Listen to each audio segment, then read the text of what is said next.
മിശിഹായ്ക്ക് സ്തുതിയായിരിക്കട്ടെ. ഞാൻ കൊല്ലം കരുനാഗപ്പള്ളിയിലെ മരുതൂക്കുളങ്ങര ഇടവകയിൽ നിന്ന് വരുന്നു. പരിശുദ്ധ അമ്മ ജീവനോടെ പ്രത്യക്ഷപ്പെട്ട ഈ അൾത്താരയിൽ നിന്ന് സാക്ഷ്യം പറയാൻ ഭാഗ്യം ലഭിച്ചതിന് അമ്മയോടും ഈശോയോടും 1000 നന്ദി പറയുന്നു.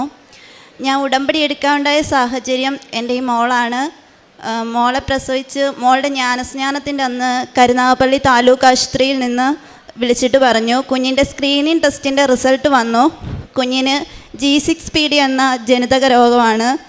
അപ്പം നിങ്ങൾ വിദഗ്ധ ചികിത്സയ്ക്കായിട്ട് തിരുവനന്തപുരം SIT ഹോസ്പിറ്റലിൽ കൊണ്ടുപോയി ടെസ്റ്റുകളൊക്കെ ചെയ്യണമെന്ന് പറഞ്ഞു. അപ്പം വീട്ടിലെ ജ്ഞാനസ്നാനത്തിൻ്റെ അന്നാണ് ഇതറിയുന്നത്. ചേട്ടൻ്റെ കുഞ്ഞിൻ്റെയും മോളുടെയും ജ്ഞാനസ്നാനം ഒരേ ദിവസമായിരുന്നു. അപ്പോൾ അന്നത്തെ സന്തോഷമെല്ലാം അതോടെ തീർന്നു.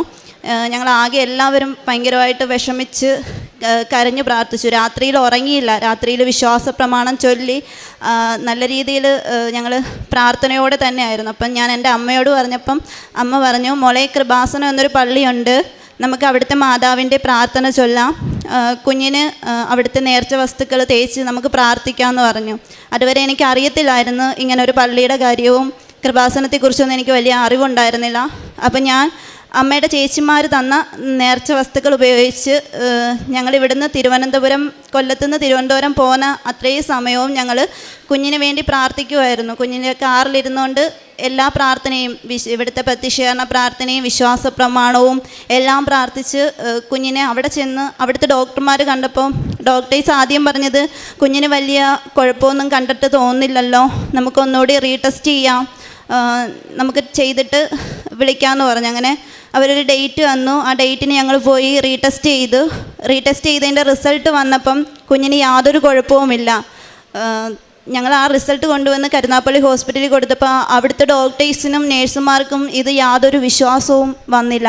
അവർ തുടർച്ചയായി കുഞ്ഞിൻ്റെ 3 വയസ്സ് വരെയും കുഞ്ഞിനെ വിളിച്ചുകൊണ്ടേയിരുന്നു. ഞങ്ങളെ ചോദിച്ചുകൊണ്ടേയിരുന്നു, കുഞ്ഞെങ്ങനെയാണ്, നടക്കുമോ, കുഞ്ഞ് സംസാരിക്കുന്നുണ്ടോ, കുഞ്ഞ് ഫുഡ് കഴിക്കുന്നുണ്ടോ, കുഞ്ഞ് സ്റ്റെപ്പ് കയറുന്നുണ്ടോ എന്നിങ്ങനെ തുടർച്ചയായി അവർ വിളിച്ചുകൊണ്ടേയിരുന്നു. ഞങ്ങൾ പറഞ്ഞു, ഞങ്ങൾ ടെസ്റ്റ് ചെയ്തപ്പോൾ കുഞ്ഞിനൊരു കുഴപ്പവുമില്ലല്ലോ, പിന്നെ എന്താ നിങ്ങൾ വിളിക്കുന്നേ എന്ന് ചോദിച്ചപ്പോൾ അവർ പറഞ്ഞു, ഞങ്ങൾക്ക് വിശ്വാസം വന്നില്ല, സ്ക്രീനിങ് ടെസ്റ്റുകളൊന്നും അങ്ങനെ തെറ്റാറില്ല, അപ്പം ഞങ്ങൾ നേരിട്ട് വന്ന് കുഞ്ഞിനെ കണ്ടാലേ ഞങ്ങൾക്ക് ബോധ്യം വരുത്തോളൂ എന്ന് പറഞ്ഞ് അവിടുന്ന് ഹോസ്പിറ്റലിൽ നിന്ന് നേരിട്ട് വന്ന് ഡോക്ടേഴ്സ് വന്ന് കുഞ്ഞിനെ കണ്ടിട്ട് കുഞ്ഞിന് കുഴപ്പമൊന്നുമില്ല എന്ന് അറിഞ്ഞിട്ടാണ് അവർ പിന്നെ വിശ്വസിച്ചത്. പിന്നെ കുഞ്ഞ് ജനിച്ച സമയത്ത് മോളുടെ കാലയിൽ ഈ കാലിൻ്റെ കണ്ണ് ഇങ്ങനെ അകത്തോട്ട് കുഴിഞ്ഞ് കാൽപാദം ഇങ്ങനെ വളഞ്ഞിരിക്കുകയായിരുന്നു.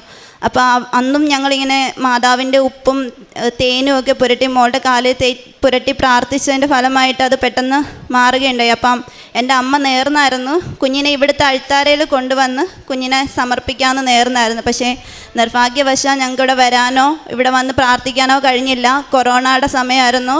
കൊറോണ നല്ല രീതിയിൽ മൂർച്ഛിച്ച് നിന്ന സമയമായിരുന്നു. അപ്പം ഞങ്ങളത് പിന്നീട് മാറ്റിവെക്കുകയായിരുന്നു. അങ്ങനെ മോൾക്ക് 1 വയസ്സായ സമയത്ത് എനിക്ക് യൂറിക് ആസിഡ് കൂടിയിട്ട് എൻ്റെ എല്ലാ ജോയിൻറ്റിലും, എൻ്റെ ബോഡിയിൽ ഫുൾ ജോയിൻറ്റിലും ഇങ്ങനെ ക്രിസ്റ്റൽ അടിഞ്ഞിട്ട് അതിഭയങ്കരമായ വേദന. എനിക്ക് രാവിലെ എഴുന്നേൽക്കാനോ കുഞ്ഞിനെ ഒന്ന് എടുക്കാനോ കുഞ്ഞിൻ്റെ കാര്യങ്ങളൊന്നും ചെയ്യാനോ പറ്റത്തില്ല. എൻ്റെ വിരലുകളൊന്നും ഇങ്ങനെ നൂരത്തില്ല. ക്രിസ്റ്റൽ അടിഞ്ഞു കൂടിയിട്ട് വിരലെല്ലാം ഇങ്ങനെ ഇരിക്കുക. അപ്പം ഞാൻ മാറി കുറേ മരുന്ന് കഴിച്ചു. ആയുർവേദം കഴിച്ചു, ഹോമിയോ കഴിച്ചു, ഇംഗ്ലീഷ് മരുന്ന് എല്ലാം ഇങ്ങനെ മാറി കഴിക്കുകയായിരുന്നു. അപ്പോൾ ഇംഗ്ലീഷ് മരുന്നിൻ്റെ വേദനയുടെ ഗുളിക ഇങ്ങനെ മാറി കഴിച്ചുകൊണ്ടിരുന്ന സമയത്ത് ഡോക്ടർ പറഞ്ഞു, ഇത് മാറാൻ കുറച്ച് താമസമുണ്ട്, നീ ഗുളിക കണ്ടിന്യൂ ചെയ്യുക എന്ന് പറഞ്ഞു. ഞാൻ മാതാവിനോട് പ്രാർത്ഥിച്ചിട്ട് ഞാൻ പറഞ്ഞു, മാതാവേ, ഞാൻ വന്ന് ഉടമ്പടി എടുത്തോളാം, എന്നെ നീ സഹായിക്കണം, എൻ്റെ കുഞ്ഞിനെ ഒന്ന് എടുക്കാനോ എൻ്റെ കുഞ്ഞിനൊന്ന് ആഹാരം കൊടുക്കാനോ എങ്കിലും എനിക്കൊന്ന് കഴിയണമെന്ന് പറഞ്ഞ് ഞാൻ കരഞ്ഞ് പ്രാർത്ഥിച്ചു. അതിൻ്റെ ഫലമായിട്ട് എനിക്ക് ക്രിസ്റ്റലൊന്നും പോയിട്ടില്ലായിരുന്നു. ആ ക്രിസ്റ്റലെല്ലാം അങ്ങനെ തന്നെ ഉണ്ട്. പക്ഷേ എനിക്ക് വേദന മാറി, എനിക്ക് കുഞ്ഞിനെ എടുക്കാൻ പറ്റുന്നുണ്ടായിരുന്നു. പക്ഷേ ഡോക്ടറിനും വലിയ അത്ഭുതമായിരുന്നു. ആ ക്രിസ്റ്റലെല്ലാം അങ്ങനെ തന്നെ വീങ്ങിയിരിക്കുവാണ്, പക്ഷേ വേദനയ്ക്ക് നല്ല മാറ്റമുണ്ട്. ഞാൻ പറഞ്ഞു, ഡോക്ടറെ, ഇനി ഞാൻ മരുന്ന് കഴിക്കത്തില്ല, എൻ്റെ ക്രിസ്റ്റൽ എൻ്റെ മാതാവ് എനിക്ക് മാറ്റി തന്നോളും. തനിയെ പഴയ കണക്ക് തന്നെ കുറേ നാൾ കഴിഞ്ഞപ്പോഴത്തേക്ക് എനിക്ക് തനിയെ അത് കുറഞ്ഞു വരികയായിരുന്നു ചെയ്തത്. അങ്ങനെ ഞാൻ 2023 സെപ്റ്റംബറിൽ ഞാൻ കൃപാസനം പള്ളിയിൽ ആദ്യമായിട്ട് വന്നു. ഇവിടെ വന്നിട്ട് എനിക്ക് ഉടമ്പടി എടുക്കാൻ പറ്റിയില്ല. ഞാൻ ഇവിടെ എങ്ങനെയാണ് കാര്യങ്ങളൊക്കെ എന്ന് അന്വേഷിച്ചിട്ട് പോകാമെന്ന് കരുതി ഇവിടെ വന്ന് ഞാൻ പ്രാർത്ഥിച്ച് തിരികെ പോവുകയാണ് ചെയ്തത്. പക്ഷെ തിരിച്ചു പോയപ്പോഴത്തേക്ക് എനിക്ക് ഭയങ്കര വിഷമമായി, ഉടമ്പടി എടുക്കണമായിരുന്നു എന്നുള്ളൊരു തോന്നലായി. അങ്ങനെ ഞാൻ 2023 ഒക്ടോബർ മാസം ഞാൻ ഇവിടെ വന്ന് ഉടമ്പടി എടുത്തു. ഉടമ്പടി എടുത്തപ്പം എൻ്റെ ആത്മീയ ജീവിതത്തിലായാൽ തന്നെ ഒരുപാട് മാറ്റങ്ങളുണ്ടായി. എനിക്ക് പ്രാർത്ഥിക്കാനുള്ള ബുദ്ധിമുട്ടുകളെല്ലാം മാറിക്കിട്ടി. എനിക്ക് അമിതമായി ദേഷ്യം വരുന്നൊരു സ്വഭാവമായിരുന്നു. ആ ദേഷ്യമൊക്കെ കുറഞ്ഞു കിട്ടി. എനിക്ക് നല്ല രീതിയിൽ പ്രാർത്ഥിക്കാനും ബൈബിൾ വായിക്കാനും ഒക്കെ ഉള്ളൊരു കൃപ എനിക്ക് ലഭിക്കുകയുണ്ടായി. അങ്ങനെ ഉടമ്പടിയിലായിരിക്കുമ്പോൾ തന്നെ ഞങ്ങളുടെ വീട് പഴയ ഒരു വീടാണ്. അപ്പോൾ വീട്ടിൽ ഓടിൻ്റെ സീലിങ്ങിൻ്റെ ഉള്ളിൽ ഇങ്ങനെ തേനീച്ചകൾ, വലിയ തേനീച്ചകൾ വന്ന് ഇങ്ങനെ കൂട് കൂട്ടിയിട്ട് സന്ധ്യ ആകുമ്പോൾ നമുക്ക് ലൈറ്റ് ഇടാൻ പറ്റത്തില്ല. ലൈറ്റിൻ്റെ വെട്ടം കണ്ടാൽ തേനീച്ചകൾ വന്നിട്ട് കുഞ്ഞിനെ കടിക്കും, എല്ലാവരെയും കുത്തുകയാണ് ചെയ്തത്. കുത്തിയിട്ട് അതിൻ്റെ ആ മുള്ള് തറച്ച് കയറിയിട്ട് അതിഭയങ്കരമായ വേദനയാണ്. അപ്പം ഞങ്ങൾ സ്പ്രേ ഒക്കെ അടിച്ചിട്ടും പോകുന്നില്ല. അപ്പം ഞങ്ങൾ ഒരു ദിവസം രാത്രിയിൽ ഉപ്പ് ഇങ്ങനെ വിതറി അവിടെ ഇട്ടിട്ട് ഞാൻ എൻ്റെ വീട്ടിൽ പോയി നിന്നിട്ട് പിറ്റേന്ന് വന്ന് നോക്കുമ്പോൾ ഒരു കടന്തൽ പോലും അവിടെ ഇല്ലായിരുന്നു. അപ്പം അതോടെ ഞങ്ങൾ നല്ല രീതിയിൽ മാതാവിൻ്റെ അടുത്ത് വന്ന് പ്രാർത്ഥിക്കാനും ഉടമ്പടിയിൽ കൂടുതൽ സ്ട്രോങ് ആയിട്ട് നിൽക്കാനും ശ്രമിച്ചു.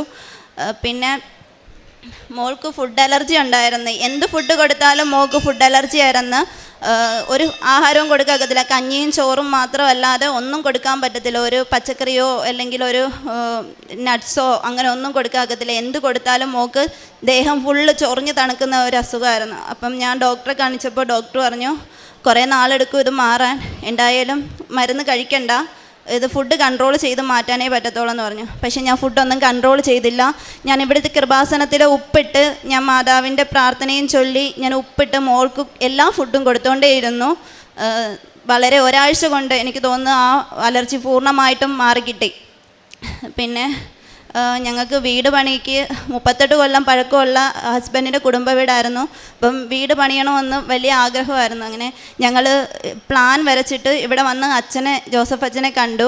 താഴത്തെ റൂമിൻ്റെ മാത്രം പ്ലാന് ഞങ്ങൾ വരച്ച് സാക്ഷ്യം മേടിച്ചോളായിരുന്നു. പക്ഷേ ഹസ്ബൻഡ് പറഞ്ഞു നമുക്ക് മുകളിലെ റൂമിൻ്റെയും കൂടെ പ്ലാൻ വരച്ച് കൊണ്ടുവരാം, മാതാവ് അത് സാധിച്ചു തരും.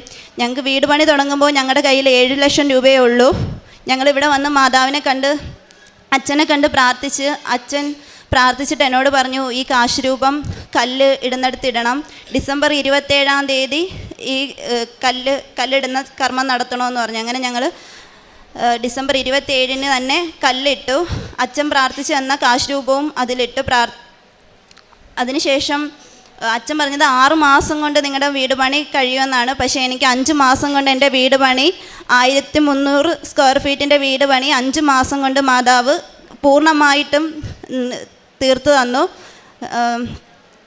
പിന്നെ ഞങ്ങൾക്കൊരു വർക്ക്ഷോപ്പുണ്ട് വെൽഡിങ്ങിൻ്റെ. അപ്പം വർക്ക്ഷോപ്പിൽ വർക്ക് കുറയുന്ന സമയത്ത് ഞാനിങ്ങനെ ഉപ്പ് അവിടെ വിതറിയിട്ട് പ്രാർത്ഥിച്ചിട്ടായിരുന്നു. ഞങ്ങൾ വർക്ക്ഷോപ്പിൽ വർക്ക് കുറയുന്ന സമയത്ത് പ്രാർത്ഥിക്കും. അപ്പം പെട്ടെന്ന് ഞങ്ങൾക്ക് നല്ല വർക്ക് ലഭിക്കുകയും ഞങ്ങളുടെ ഹസ്ബൻഡിൻ്റെ വർക്കെല്ലാം നല്ലപോലെ നടക്കുകയും ചെയ്തിരുന്നു.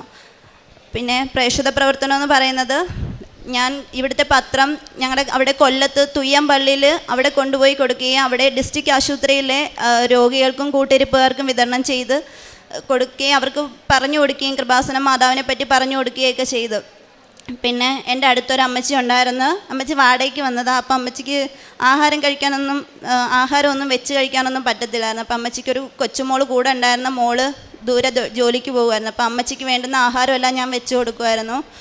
പിന്നെ എന്നെ കഴിയുന്ന എല്ലാ സഹായവും പാവപ്പെട്ടവർക്ക് ഞാൻ ചെയ്ത് നൽകുമായിരുന്നു.